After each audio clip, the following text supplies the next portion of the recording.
जय मसीह मेरो प्रियहरू, तपाईहरुको बीचमा आज फेरि पनि परमेश्वरको वचन लिएर नै आएको छु। मेरो प्रियहरू, आज चाहिँ परमेश्वरको वचनले के भन्छ त?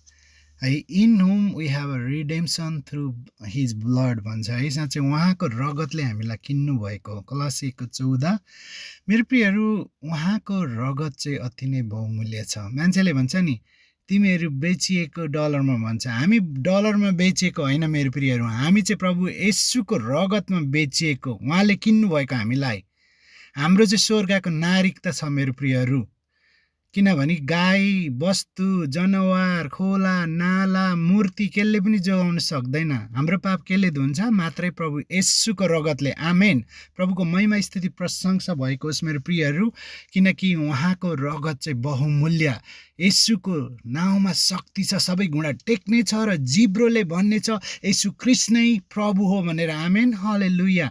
मेरो प्रियहरू, आज जति पनि तपाईहरु येशूको रगतले पखाल्नु भएको छैन, आउनुहोस्, पश्चाताप गर्नुहोस्, विश्वास गर्नुहोस्। उहाँमा तपाईलाई एभाइलेबल छ आज पनि है। तपाईले जतिसुकै प्रभु येशूलाई हेट गर्नुहोस्, मलाई हेट गर्नुहोस्, ईसाईलाई हेट गर्नुहोस् है, अनि क्रुसहरू ढाल्नुहोस्, चर्चहरू भत्काउनुहोस्, जे गर्नुहोस्, तर येशूले तपाईलाई माया गर्नुहुन्छ मेरो प्रियहरू।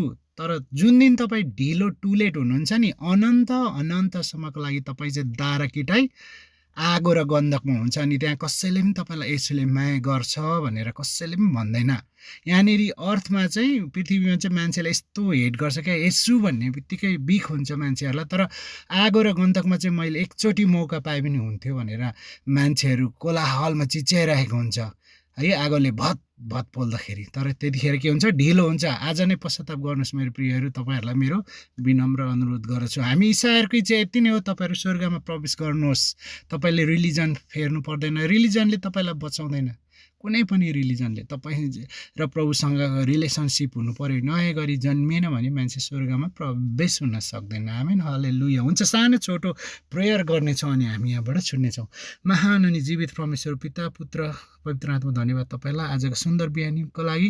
आज जतिले यो भिडियो हेर्नुहुन्छ उहाँहरूले उहाँहरूको आत्मा जोगाउन सक्नु भएको होस्, तपाईलाई विश्वास गरेर ग्रहण गर्न सक्नु भएको होस् प्रभु। अनि उहाँहरूलाई जति पनि दियाबलसले चाहिँ अन्ध बनाएको छ, उहाँहरूको हृदय त्यो खोलिदिनुहोस् अनि तपाईलाई बुझ्न चिन्न सकेको होस् येशूको नाउँमा। अनि जति बिरामी होला चङ्गाइदिनुहोस्, जति डिप्रेसन होला बाबा सब पुरा कुराबाट चाहिँ मुक्त गराउनुहोस्।